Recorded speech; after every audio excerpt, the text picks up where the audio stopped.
Ravens destroyed the Dolphins, put up a 50 burger on them, 56-19. And the narrative continues for the Miami Dolphins. They are now 1-4 against teams above 500, with the only win being to the Dallas Cowboys. And while, yes, I did think that was impressive because the Cowboys are an impressive football team this year, I just personally thought they caught the Cowboys on a bad day. Am I going to take anything away from that win? No. But you've done it once in 4 games. And now here you are with the Ravens, coming in as one of the best offenses in the league in Miami, and you let them destroy you. Now, I will be sympathetic to Miami. They've lost 10 players in the last 3 games. It's definitely hard to win games without your big-time players being healthy. 2 offensive guards were hurt. Your center was hurt. No Jalen Waddle. Xavier Howard got hurt. Bradley Chubb. I hate that he's in the game as late as he is. Tears his ACL. Jalen Phillips is already hurt. Raheem Mostert, who is the NFL's touchdown leader, was inactive coming into this game. Teron Armstead's only played 9 games. Devon Achane missed time. So Miami's just been banged up a whole lot this year. And we saw that Devon Achane, within the first, 4, 5, 6 games of the year, had already had more career touchdowns than Kyle Pitts had, who was a tight end, 4th pick for Atlanta, as we know, coming into his 3rd year in the NFL. So I'm going to have some sympathy, some empathy as well for the Miami Dolphins, because we know when the injury bug strikes, it can really hurt you. Now, some people out there are going to want to say, I don't want to hear about injuries. That's okay. I'm just going to keep it real with you, because when you don't have Jalen Waddle, when you don't have 2 offensive guards, when you are losing some of your offensive linemen before that, and now the injuries just keep piling up, it's tough for Miami. It's very, very tough. But Miami, as we know, coming into this game, they've had the big playability. 50-plus yard plays, they have 12 of them, first in the NFL. The second best team, ironically, the Cleveland Browns, who only have 8. So Miami is far and away the best there. They're second in 25-yard plays, and they're first in 10-yard plays. So we know Miami is able to really run up the score and put those yards up in a football game this season. Lamar and Tua both marched down the field to open the game with a touchdown. So we're like, all right, great.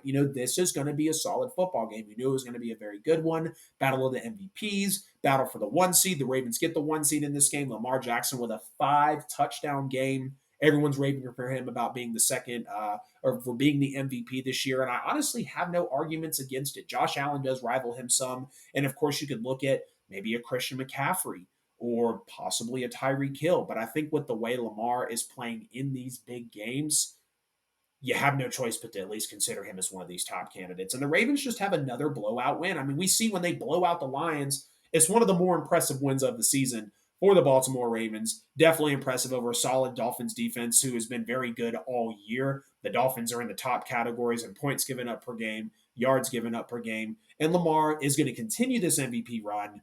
Amazing throw down the right sideline to OBJ inside the 5-yard line. Everybody was talking about it as the game was going on. And I really appreciate the relationship that OBJ, Zay Flowers, Isaiah Likely, Justice Hill have all built with Lamar Jackson to be those key guys stepping up all season in the midst of a Mark Andrews being out, in the midst of a Devin Duvernay being out, even on the defensive side of the ball, and the Marlon Humphrey being out.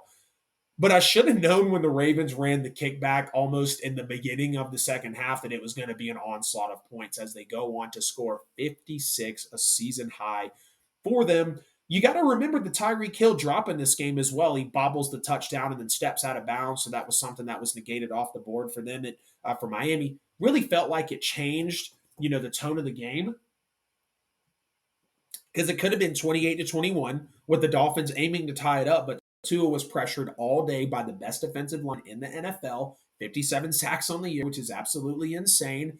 And they had the most sacks in the NFL, like I just mentioned, with the 57. But Tua gives it right back also, to see them going back and forth in this game. Lamar fumbles. Tua gives it right back with an interception. Spoils the chance that Miami gets after Lamar's fumble.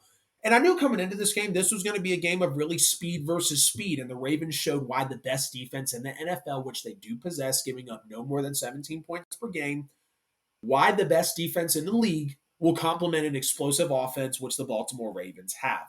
Miami still has work to do defensively, and there's nothing wrong with that. But when you're able to couple an electric quarterback in Lamar Jackson with these players that are playing outstanding with the Baltimore Ravens, and you put that best defense with them, they're going to recap it. Since it's pretty much a quarterback award, I vote Lamar. The Saints should have drafted him Jackson. I like that.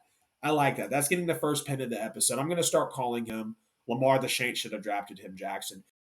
It's funny how many teams did pass on Lamar though, bro, because he was great at Louisville. He won the Heisman, of course, but people were just very up in the air about Lamar Jackson, and he wasn't really a quarterback that had came forward. And a lot of people that had seen dual threat rushing quarterbacks like him to that extent in the past in college football, they just weren't really bought in on him.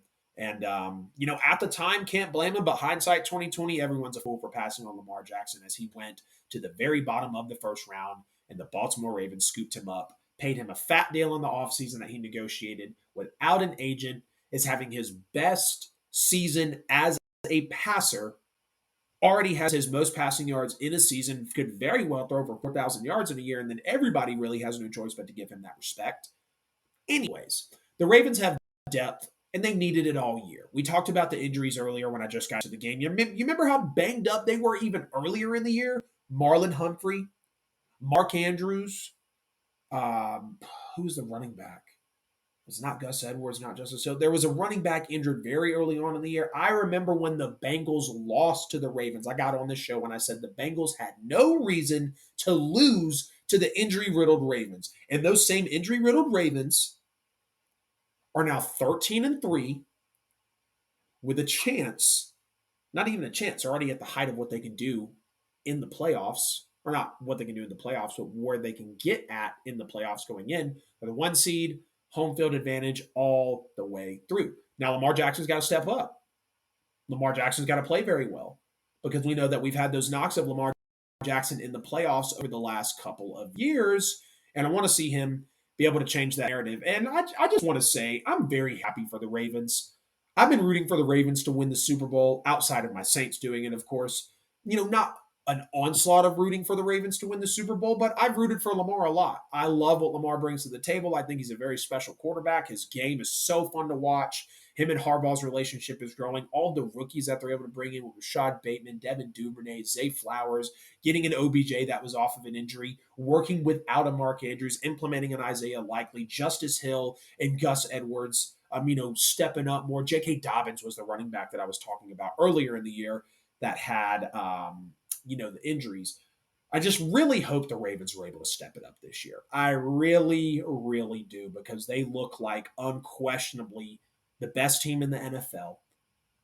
They smacked the Niners. They've smacked the Lions. They smacked the Dolphins. It's going to be great to watch the Ravens walk into the playoffs. I'm just very, very excited about it. So the Dolphins were the 5th division leader that the Ravens have beat very convincingly this season, and the 4th and final opponent of what a lot of people thought was the gauntlet of a stretch thrown into the second half of their schedule after they came out of the Week 13 bye. In less than 7 days, they held the top 2 scoring offenses in the league to 19 points each and outscored them 89-38. So they're putting up against 2 of the best teams, Niners, Dolphins. They're averaging 45 points a game and giving up 19, beating them by a total score of 89-38 in those 2 games. Lamar was just so comfortable in this game. He was almost perfect in this game. He's having his second best season as a passer. I would say the first best season as a passer. You can't deny 36 touchdowns and 6 interceptions in the MVP year. I know it was only 3,200 yards, but still, he also had the 1,200 yards rushing in that season as well. He is on pace for his most yards in the season, on pace for his second most touchdown passes. He's got 29 total touchdowns, 9 total turnovers. In the MVP year, he had 43 total touchdowns with 8 total turnovers. So he's not playing necessarily to that level as he was in his first year as a starter, because the league has now gotten tape on Lamar. But Lamar is undoubtedly playing like an MVP. And if it's not Lamar or, Josh Allen, CMC, Tyreek Hill, like those are the guys that I'm really looking at for MVP, because we know Brock Purdy, basically knocked out of it. I mean, yeah, he's still out here with 31 touchdowns and 11 interceptions. And, I wouldn't even go on to say that Brock is knocked out of it, but he did throw 4 picks against the Ravens. And unfortunately, me being gone on the show the last 3 weeks, I feel like I've missed a lot of pivotal football. Brandon Staley got fired. The Broncos got blown out by the Lions. The Ravens are out here smacking the Niners. The Eagles have lost like four in a row. There's just a lot of shape shifting that happened in these last 3 weeks, and I've been peeping it on the sidelines. Don't get me wrong. But anyways, MVP talks. Yeah, I mean, we see Brock Purdy, 4,200 yards, 69% completion, 31 touchdowns, 11 picks, 113 passer rating. That's all great. I got respect for Purdy. I got respect for Lamar. It is going to be a tough, tight MVP race, no doubt. And I can't wait to see what it actually comes down to.